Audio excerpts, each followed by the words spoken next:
Escúchame bien, porque lo que estoy a punto de decirte no lo vas a escuchar en CNN, no lo vas a leer en el New York Times, y definitivamente no te lo va a explicar ningún político en Washington.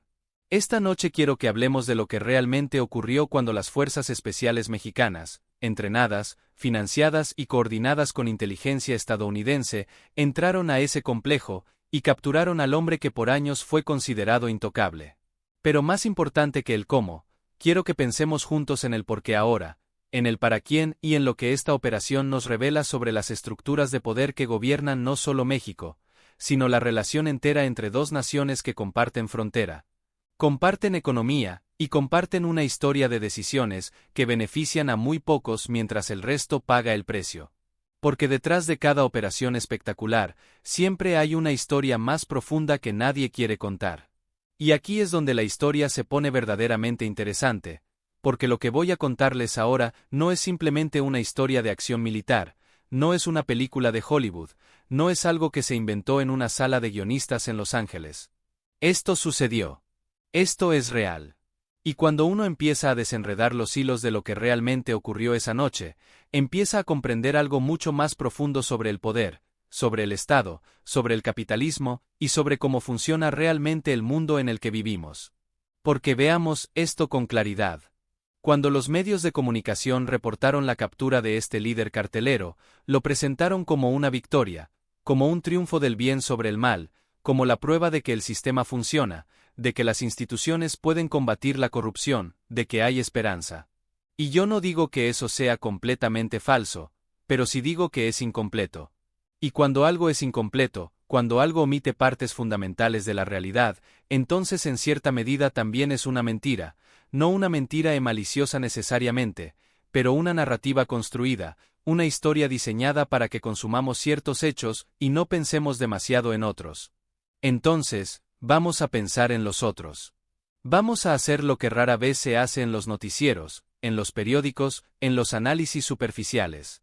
Vamos a preguntarnos por qué, no solo cómo ocurrió la operación, sino por qué ocurrió en ese momento específico, bajo esas circunstancias específicas, con esas consecuencias específicas que nadie parece querer discutir en voz alta. La operación en sí misma fue extraordinaria, eso hay que reconocerlo. Meses de inteligencia recopilada, semanas de vigilancia, tecnología de punta que la mayoría de nosotros ni siquiera sabemos que existe. Drones que vuelan tan alto que son invisibles al ojo humano, pero que pueden capturar el número de matrícula de un automóvil desde miles de metros de altitud. Interceptaciones telefónicas, análisis de patrones de comportamiento, infiltración de redes sociales, seguimiento de transacciones financieras a través de cadenas de selcompanías que se extienden por Panamá, por las Islas Caimán, por Delaware en los propios Estados Unidos. Sí, Delaware, ese pequeño estado que la mayoría de la gente asocia con playas tranquilas, y que en realidad es uno de los paraísos fiscales más importantes del mundo occidental, pero eso es tema para otro día.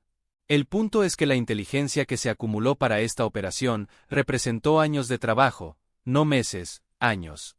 Generaciones de analistas que construyeron una imagen pieza por pieza de cómo operaba este hombre. De cómo se movía, de cómo tomaba decisiones, de en quién confiaba y crucialmente en quien había empezado a dejar de confiar, porque esa última parte es fundamental para entender cómo estas operaciones finalmente funcionan. No funcionan porque la tecnología sea perfecta, funcionan porque los seres humanos somos seres humanos. Funcionamos, complicamos, traicionamos, nos volvimos descuidados, nos volvimos arrogantes. Y este hombre se había vuelto arrogante. Eso es algo en lo que coinciden prácticamente todas las fuentes, todos los análisis posteriores. Había llegado a creer que era intocable. Y hay algo casi griego en eso, algo trágico en el sentido clásico de la palabra, el héroe o en este caso el antihéroe, que asciende tanto que pierde de vista los límites de su propia mortalidad, que empieza a confundir el poder con la invulnerabilidad, que olvida que todo sistema, por más sofisticado que sea, tiene fisuras. Y las fisuras de su sistema eran las personas, siempre son las personas. Pensemos en la logística de lo que esto implica. Para mantener una organización del tamaño y la complejidad de un cartel de ese nivel, necesitas miles de personas, literalmente miles. Necesitas gente que mueva el producto, gente que lo procese, gente que lo distribuya, gente que lave el dinero, gente que soborne a los funcionarios, gente que elimine amenazas, gente que reclute a más gente que maneje la comunicación interna, gente que gestione las relaciones con otros carteles, gente que negocie con proveedores en Colombia, en Perú, en laboratorios clandestinos, en la selva, que producen cantidades de fentanilo, que hubieran parecido ciencia ficción hace 20 años. Y cada una de esas personas es un punto de vulnerabilidad. Cada una de esas personas tiene familia, tiene miedos, tiene ambiciones, tiene resentimientos, tiene un precio o tiene miedo suficiente. Y aquí llegamos a algo que los medios convencionales raramente discuten profundidad que merece. El papel de los informantes, no el papel romántico de la película de espías, el agente encubierto que se infiltra durante años y vive una doble vida con música dramática de fondo. Hablo de algo mucho más mundano y mucho más inquietante. Hablo de personas ordinarias, personas que estaban dentro del sistema del cartel por las razones que la gente siempre termina dentro de esos sistemas, porque no había otra opción económica en su comunidad, porque los reclutaron cuando eran demasiado jóvenes para entender completamente a qué decían sí, porque sus familias fueron amenazadas. Porque en la economía real de esas regiones, el cartel no es la alternativa al trabajo.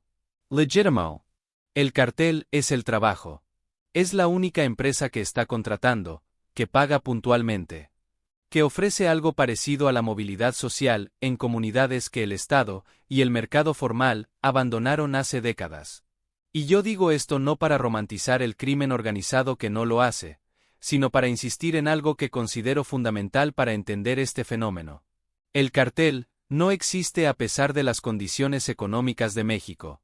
El cartel existe precisamente debido a esas condiciones económicas. Es una respuesta brutal y destructiva, y que genera un sufrimiento incalculable. Pero una respuesta al fin, a la ausencia del Estado, a la ausencia del mercado formal, a la ausencia de oportunidades que el capitalismo periférico ha producido en esas regiones durante generaciones.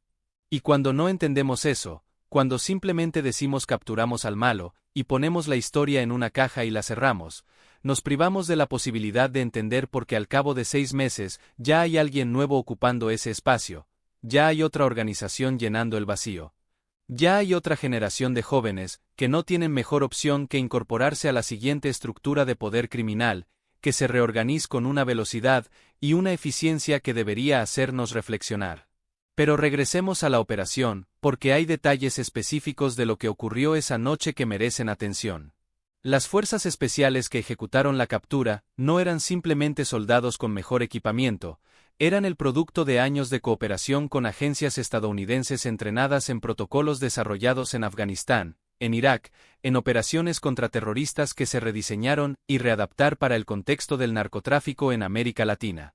Y eso en sí mismo es una historia fascinante y perturbadora que habla de la militarización progresiva de lo que debería ser en principio un problema de aplicación de la ley. Cuando militarizamos un problema policial, cuando le damos a ese problema un tratamiento de operación de combate, estamos diciendo algo muy específico sobre cómo conceptualizamos la situación. Estamos diciendo que este no es un problema de crimen que se resuelve con investigación, con fiscales, con jueces, con evidencia presentada en un tribunal donde hay reglas y procedimientos y derechos del acusado. Estamos diciendo que este es un problema de guerra, y cuando uno declara guerra, las reglas cambian, los estándares de evidencia cambian, la transparencia cambia, la rendición de cuentas cambia. Y yo pregunto, ¿a quién beneficia ese cambio? ¿A la sociedad que supuestamente buscamos proteger, o a los aparatos de seguridad, que en ese nuevo marco operacional adquieren poderes, presupuestos y prerrogativas que en tiempos de paz nunca podrían justificar? Esa noche, cuando las unidades entraron al complejo donde se encontraba el objetivo, la operación duró menos de 12 minutos desde el primer movimiento hasta la captura. 12 minutos que eran el resultado de ensayos interminables, de modelos tridimensionales del edificio construidos con información de satélite y de fuentes internas, de simulaciones repetidas, hasta que cada movimiento era automático, hasta que cada persona sabía exactamente dónde estaría en cada segundo de esos 12 minutos. Y eso es impresionante, no voy a negarlo. Hay algo objetivamente asombroso en la capacidad humana para planificar y ejecutar operaciones de esa complejidad. Pero mientras esos 12 minutos transcurrían, mientras las cámaras de los operativos registraban cada momento en tiempo real, y esas imágenes viajaban instantáneamente a salas de situación en Ciudad de México y en Washington, yo pienso en algo más. Pienso en las comunidades que rodeaban ese complejo. Pienso en la gente que vivía en esas calles, que criaba a sus hijos en esas casas, que construyó su vida cotidiana en ese espacio geográfico que de repente se convirtió en teatro de operaciones militares. Pienso en lo que eso hace a una comunidad, no en el corto plazo, no esa noche, sino en el largo plazo, en la forma en que la violencia, incluso la violencia que se ejerce con el objetivo declarado de proteger, deja cicatrices en el tejido social que no se curan con conferencias de prensa ni con fotos del detenido esposado.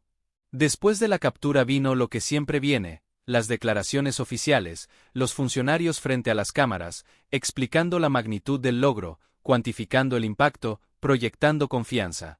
Y hay algo en esos momentos que me resulta siempre profundamente revelador, no por lo que se dice, sino por lo que no se dice. Nadie habla de las redes financieras que siguen intactas.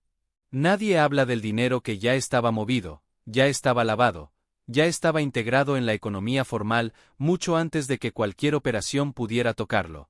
Nadie habla de los abogados, de los contadores, de los facilitadores de clase media y clase alta que hacen posible que las fortunas generadas por el narcotráfico se transformen en condominios en Miami, en restaurantes, en Ciudad de México, en empresas de logística perfectamente registradas, en fondos de inversión que se mezclan con capital legítimo. Hasta que ya no hay manera de distinguir uno del otro. Y esto es crucial. Esto es lo que los análisis superficiales siempre omiten. El narcotráfico no es una economía paralela, es una economía integrada. Integrada al sistema bancario, integrada al sector inmobiliario, integrada a la economía del entretenimiento, integrada a las cadenas de suministro legales.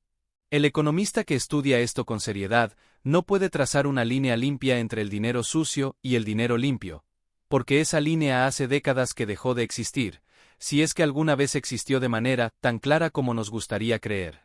Piensen en los números. Las estimaciones más conservadoras sitúan los ingresos anuales del narcotráfico en México en decenas de miles de millones de dólares. Eso es más que el PIB de muchos países. ¿Dónde está ese dinero? No está debajo de un colchón. No está en billetes apilados en una bodega. Está trabajando. Está en el sistema financiero generando rendimientos. Está en bienes raíces generando plusvalía. Está en negocios legítimos generando empleos, pagando impuestos, contribuyendo a las estadísticas macroeconómicas que los gobiernos presentan con orgullo. Y cuando capturas a un líder cartelero, cuando lo sacan esposado en un helicóptero militar para las fotos, ese dinero no desaparece. Ese dinero ya tiene dueños nuevos, ya tiene estructuras nuevas, ya tiene abogados perfectamente preparados para defender su legitimidad en cualquier tribunal. Esto no es pesimismo. Esto es precisamente el tipo de análisis que necesitamos si alguna vez vamos a abordar este problema de manera seria. El pesimismo diría que no hay nada que hacer. Yo digo algo diferente. Yo digo que mientras sigamos enfocando nuestra atención, nuestros recursos, nuestro pensamiento en la figura del capo, en el individuo capturado o eliminado, mientras sigamos contando la historia como una narrativa de villanos y héroes, estamos garantizando que el problema continúe. Porque el problema no es el individuo, el problema es el sistema. Que produce al individuo que lo necesita, que se beneficia de su existencia de maneras que van mucho más allá de lo que cualquier conferencia de prensa oficial va a reconocer jamás. Hay académicos, economistas serios, investigadores que han pasado décadas estudiando estas estructuras que calculan que entre el 10 y el 15% de las economías de algunos países latinoamericanos tienen componentes que están directamente vinculados al narcotráfico, no marginalmente vinculados directamente.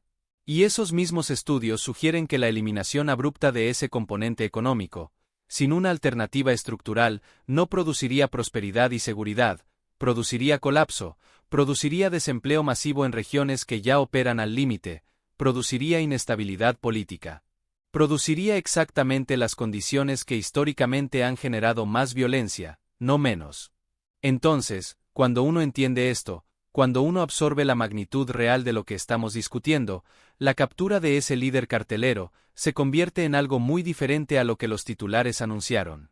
Se convierte en un síntoma de algo más profundo, un momento en que el sistema se autorregula, en que se elimina un actor que se había vuelto demasiado visible, demasiado escandaloso, demasiado problemático en términos de las relaciones diplomáticas entre México y Estados Unidos, en términos de la narrativa que ambos gobiernos necesitan sostener ante sus respectivas poblaciones.